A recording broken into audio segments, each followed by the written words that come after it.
தரிசனத்தின் காலம். இன்றைக்கு நிறைய பேர் நிறைய தரிசனம் பார்க்குறாங்க. அப்படியே இன்றைக்கி காலையில் ஆவடியில் இருக்காங்க, மத்தியானம் பரலோகத்தில் போய் எலியாவோட பிரேக்ஃபாஸ்ட்டுக்கு போகிறாங்க, மத்தியானம் லஞ்சு இயேசுவோட சாப்பிட்றாங்க, அப்புறம் திரும்ப டின்னருக்கு வந்துட்டா நேராக வந்து மோசக்கிட்ட வந்துடுறாங்க. ஐயோ, இன்றைக்கு பரம தரிசனம்லாம் பயங்கரமாக இருக்குது. அப்படியே பரலோகத்தில் போய் போயிடுறாங்க, அப்படியே நரகத்துக்குள்ளே போய் பார்த்துட்டு வந்துடுறாங்க. ஐயோ அப்பா, இன்றைக்கி தரிசனத்தில் பார்த்தா நமக்கு தலை சுற்றுது. நானே செலவடை யோசிக்க, ஆண்டவரே இந்த மாதிரி தரிசனத்தெல்லாம் பார்க்குறாங்களே ஆண்டவரே, எனக்கு ஒன்றையுமே காட்ட மாட்டேங்குது.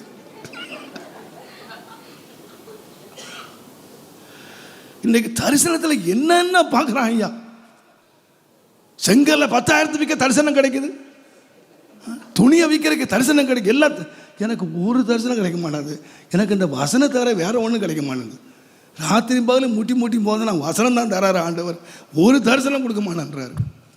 நாம் தரிசித்து நடவாமல் விசுவாசித்து நடக்கிறோம். இன்னைக்கு நிறைய நீங்கள் நினச்சிடாதீங்க, அப்பா அவர் பரலோகத்து சீசன் டிக்கெட் வச்சுருக்காரு, காலையில் அங்கே இருக்கார், சாயங்காலம் அங்கே போகிறார், அவர் பெரிய ஆளுங்க. இயேசுநாதரோடவே சாப்பிட்றாரு, இயேசுநாதரோட ஆப்பிள் சாப்பிட்றாரு, இயேசுநாதரோட காஃபி சாப்பிட்றாரு. இன்றைக்கி தரிசனம் எதுக்குன்னா அவங்கள பெரிய ஆளாக்குறது. ஏசா என்ன தரிசனம் பார்த்தான்னா, தேவனையே பார்த்தான், சிங்காசனத்தை பார்த்தான், தேவ தூதர்களை பார்த்தான், எல்லாத்தையும் பார்த்தான், தேவ அக்கினி அவன் தொடர்றதையும் பார்த்தான். ஆனால் அதோடு முடிஞ்சிடல கதை. அதுக்கு பிறகுதான் ஆண்டு ஆரம்பிச்சாரு, என் காரியமாக யாரை. சரி, இப்போ எதுக்கு வந்தீங்க கோயிலுக்கு? இன்றைக்கு எதுக்கு நீ கோயிலுக்கு வந்தீங்க? உங்க காரியமாவா கர்த்தர் காரியமாவா? யார் அப்படியா? அது எப்படி கர்த்தர் காரியமா வந்திருப்பீங்க? உங்க காரியத்துக்கு வந்தீங்க. இன்றைக்கு ஆண்டவர் ஆசீர்வதிக்க மாட்டாரா? இன்றைக்கு அபிஷேகிக்க மாட்டாரா? இன்னைக்கு தொட மாட்டாரா? இன்னைக்கு கண்ணீரை தொடைக்க மாட்டாரா? இன்னைக்கு கடன் பிரச்சனை தீராதா? என் பாரம் தீராதா? அப்படி சொல்லத்தானே ஆராதிக்கவே செய்றீங்க. ஆராதனையே எப்படி வந்துச்சு? கர்த்தர் இங்கே இருக்கிறார், உங்கள் கண்ணீரை துடைக்கிறார், உங்களுக்கு இப்போ கார் தருவார். அப்படிலாம் இன்னும் சவுண்டில் ஆராதிப்பீங்க. உங்களுக்கு வீடு தருவார்.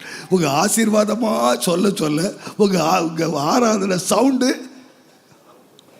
சர்ச்சுக்கு எதுக்கே வரணும்?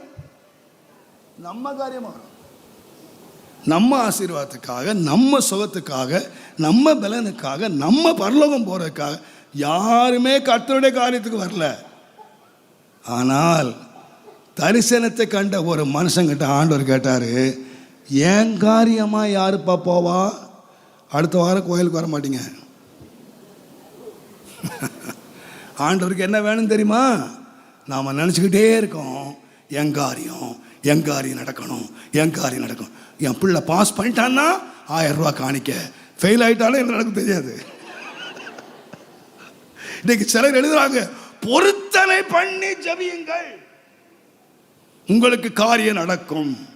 10,000 ரூபாய் பொருத்தனை பண்ணுங்கள், 1 அடி நிலத்துக்காக பொருத்தனை பண்ணுங்கள், ஆலயத்துக்காக பொருத்தனை பண்ணி ஜெபம் பண்ணுங்கள். எதுக்கு? உன் காரியம் நடக்கிறதுக்கு. உன் காரியம் நடக்கிறதுக்கு ஆண்டவர் லஞ்சம் கொடுக்குறீங்க. 10 லட்சம் ரூபா வேலை நடக்கிறதுக்கு ஆண்டவருக்கு 10,000 ரூபாய் லஞ்சம். எல்லாமே எதனுடைய அடிப்படையில்னா நம்முடைய சுயத்தினுடைய அடிப்படையில். ஆனால் தேவ சத்தம் என்ன கேட்கும்னு கேட்டீங்கன்னா, என் காரியமா யார் போவார்? என் காரியமா யார் போவார்? எத்தனை பேர் சொல்லுவீங்க, நான் போறேன் ஆண்டவரே, என்னை அனுப்பும்? நீங்க மூச்சோட மாட்டீங்கன்னு தெரியும். தேவ சத்தம் கேட்குற இடம், என்னை அனுப்ப நான் போகிறேன், உண்மை காரியமாக நான் போகிறேன். அப்போஸ்தலனாகிய பவுல் வாலிபனாக இருந்தபோது தன் காரியமாக, ஆசாரியர் காரியமாக அழிப்பதற்கும், கொலை செய்வதற்கும், சிறையில் அடைப்பதற்கும் ஆனால் ஆண்டவர் பிடிச்சார். அவன் ஆலயத்தில் உட்கார வச்சார். அப்போஸ்தலர் 13ஆம் அதிகாரம் சொல்லுகிறது, அவர்கள் தேவனுடைய ஆலயத்தில் ஆராதித்துக் கொண்டிருக்கும் போது, தேவனுடைய ஆலயத்திலே உபவாசித்துக் கொண்டிருக்கும் பொழுது பரிசுத்த ஆவியானவர் சொன்னார், அவர்களை நான் அழைத்த ஊழியத்துக்கு பவுலையும் பர்னபாவையும் பிரித்து விடுங்கள் என்று பரிசுத்த ஆவியானவர் சொன்னார். உடனே கீழ்ப்படிந்து தேவனுடைய வார்த்தையின்படி 3ஆம் வசனம் சொல்லுகிறது, அவர்கள் மேல் கைகளை வைத்து ஜெபம் பண்ணி அவர்களை அனுப்பினார்கள். அடுத்த வசனம் சொல்லுகிறது, அப்படியே அவர்கள் பரிசுத்த ஆவியினால் அனுப்பப்பட்டு பட்டணங்கள் தோறும் சுவிசேஷத்தை சீப்புரு தீவிலே அங்கிருந்து அவர்கள் பிரசங்கம் பண்ணினார்கள். இப்பொழுது வாழ்க்கையினுடைய கடைசி வந்தது. வேதம் சொல்லுகிறது, பவுலை பற்றி சொல்லுகிறது, உனக்கு கட்டுகளும் காவல்கள். எங்க போன என்னதான் இருக்கும்? உனக்கு வீடு வைக்கல, உனக்கு பைக் வைக்கல, கார் வைக்கல, உனக்கு கட்டுகளும் காவலும் தான் வச்சிருக்கு. பவுல் சொன்னாரு 20ஆம் அதிகாரம் 24ஆம் வசனத்தில், இது ஒன்றை குறித்து நான் கவலைப்பட மாட்டேன், என் பிராணனை நான் அருமையாய் எண்ண மாட்டேன், என் ஓட்டத்தை நான் சந்தோஷமாய் முடிக்கவும் என் தேவனுடைய கிருபையின் சுவிசேஷத்தை நான் பிரசங்கிக்கவும். நான் ரொம்ப விரும்புகிற வார்த்தை, நான் கர்த்தராகிய இயேசுவிடத்திலே பெற்ற ஊழியம், என் ஆண்டவருக்காக நான் செய்யும்படியாய் திருச்சித்தம் கொண்ட இந்த ஊழியம், நான் கர்த்தரிடத்திலே வாங்கின ஊழியத்தை நான் நிறைவேற்ற விரும்புகிறேன். இதனால் எனக்கு சாவே வந்தாலும் சரி, கட்டு வந்தாலும் சரி, காவல் வந்தாலும் சரி, அடி வந்தாலும் சரி, எனக்காக ஒரு நன்மை எனக்கு கிடைக்கல. நான் விரும்புகிற காரியம் ஒன்றுமே நடக்கல, நான் விரும்புகிற காரியம் ஒன்றுமே எனக்கு செய்ய முடியல. பசியும் பட்டினியும். ஒரு காலத்தில் நான் செல்வ செழிப்பில் எங்கேயோ இருந்தேன், மரியாதைக்குரியவனாய், கனத்துக்குரியவனாய், பெயர் பெற்றவனாய், நான் பெரிய நிலையிலே நான் இருந்தேன். ஆனால் ஆண்டவருக்காக நான் வந்தபோது அது ஒன்றுமே இல்லாமல் பசியும் பட்டினியும் நிர்வாணமும். பவுலே, நீ உனக்காக இத்தனை வருஷம் நீ ஆண்டவருக்கு ஊழியம் செய்து உனக்காக நீ என்ன சம்பாதிச்ச? உனக்காக என்ன கிடைச்சது? உனக்கு நீ என்ன வச்சிருக்க அப்படின்னு கேட்ட சொல்லுவார், எனக்கு நீ ஒன்றுமே இல்லை.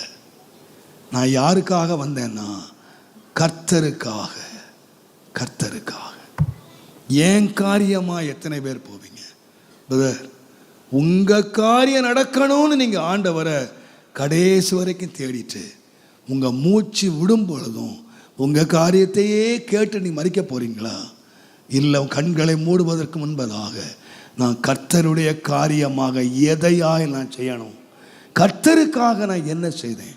ஒரே ஒரு வாழ்க்கையை தேவன் கையில் கொடுத்துருக்கார், ஒரு வாழ்க்கை. இந்த வாழ்க்கையில் நீ பாடுபட்டு சம்பாதித்த அத்தனையும் இந்த உலகத்தில் விட்டுட்டு போகணும். எதையுமே எடுத்துகிட்டு போக முடியாது. உன் படிப்பினால், பணத்தினால், ஐஸ்வர்யத்தினால், உன் பலத்தினால் சம்பாதிக்கிற அத்தனையும் இந்த உலகத்தில் ஒரு திரு கூட நீ எடுத்துகிட்டு போக முடியாது. ஆனால் உன்னை எடுத்துகிட்டு போகலாம். கர்த்தருக்காக நீ என்ன செய்தாய்? கர்த்தருக்காக என்ன செய்தாய்? இன்றைக்கு ஒரு சத்தம் உன் காதில் கேட்குமானா? பிரதர், உனக்காக ரத்தம் சிந்தினார், உனக்காக ஜீவனை கொடுத்தார், உன்னை மனதார நேசித்தார், உன்னை மீட்டெடுத்தார், உன்னை தேற்றினார், உன்னை ஆற்றினார், உன்னை ஆசீர்வதித்தார், உன்னை உயர்த்தினார். உனக்காக எத்தனையோ காரியங்களை தேவன் செய்தார். பட் நீ யாருக்கு, அவருக்காக நீ என்ன செய்தாய்? என்ன செய்ய போகிறாய்? இன்னைக்கு நாம் இந்த சத்தத்தை தவிர்க்கிறோம். கர்த்தர் பேசிடுவாரோ, ரொம்ப நெருங்கி போயிட்டா ஊழியத்தை கூட்டுருவாரோ, நான் எல்லாத்தையும் விட்டுட்டு வர வேண்டி இருக்குமோ? இல்லை இல்லை, ஒரு சத்தம் உன் காதில் கேட்கணும். நீ தேவ தரிசனத்தை கண்டவனாக இருக்கலாம், நீ என்ன பெற்றவனாக இருக்கலாம். பட் ஒன் வேர்டு, ஆண்டவரே உமக்காக நான் என்ன செய்திருக்கிறேன்? எல்லார் கண்களை மூடும். இன்றைக்கி எங்களோட கேள்வியோடு வெளியே போகணும். கர்த்தருக்காக நீங்கள் என்ன செய்திருக்கிறீங்க? இன்றைக்கி ஒரு லிஸ்ட்டு உன் கையில் கொடுத்தா, கர்த்தர் உனக்காக என்னென்ன செய்தார் என்பதை நீ பக்கம் பக்கமாக எழுதுவ. கர்த்தர் செய்த நன்மைகள் எண்ணில் அடங்காதவைகள், அவைகள் கணக்கில் அடங்காதவைகள். பட் கர்த்தருக்காக என்ன செய்த? என் காரியமாக யார் போவார்கள்? என் காரியமாக ஒன்றுமே செய்யலை, நீ அழுதுகிட்டு இருக்கிற, நீ முறுமுறுக்கிற. கர்த்தர் என் காரியமாக எனக்கு ஒன்றுமே செய்யலை, ஆனால் ஆண்டவர் உன்னை அழைக்கிறார், மகனே என் காரியமான ஏதாவது செய்தியாப்பா. ஜான் எஃப் கென்னடி அமெரிக்க ஜனாதிபதியாய் தேர்ந்தெடுத்த போது தம்முடைய மக்களுக்கு ஒரு அழகான சொற்பொழிவை நேற்றினாராம்.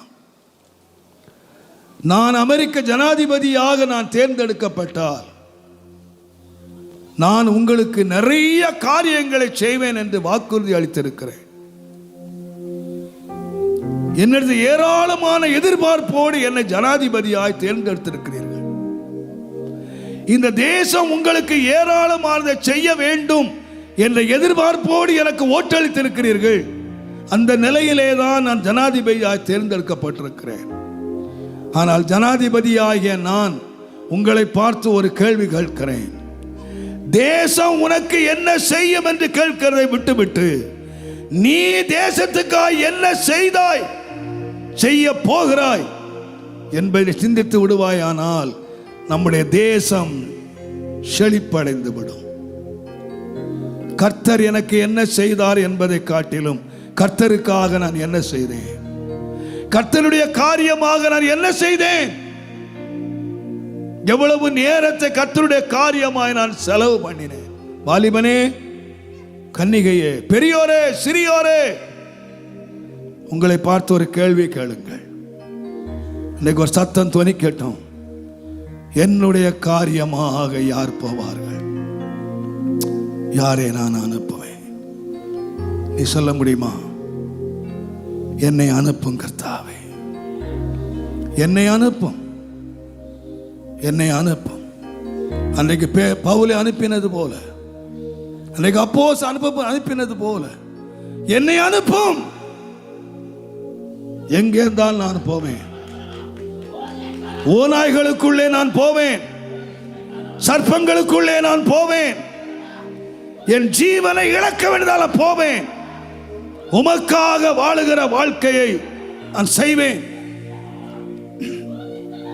எனக்காக நீ ஜீவனை கொடுத்தீர், உமக்காக என்னுடைய ஜீவனை கொடுக்க வேண்டுமானாலும் நான் கொடுத்து உமக்கு ஊழியம் செய்வேன், ஊழியம் செய்வேன்.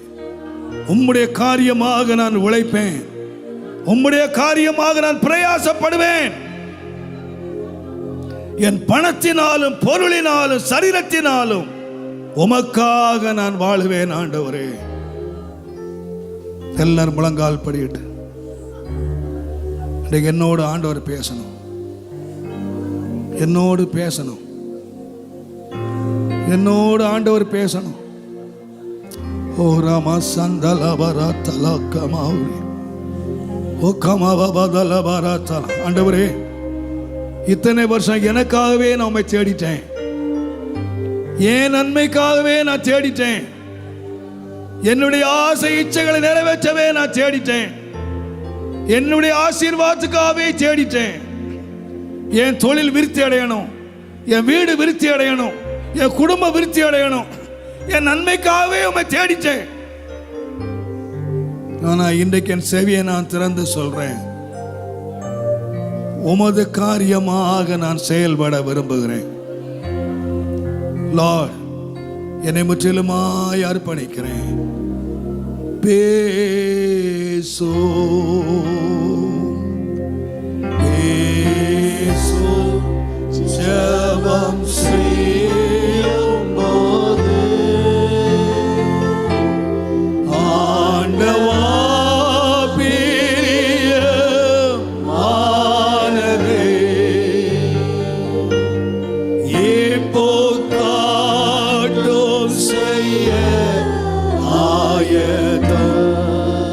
கைகளை உயர்த்தி சொல்லுங்கள்.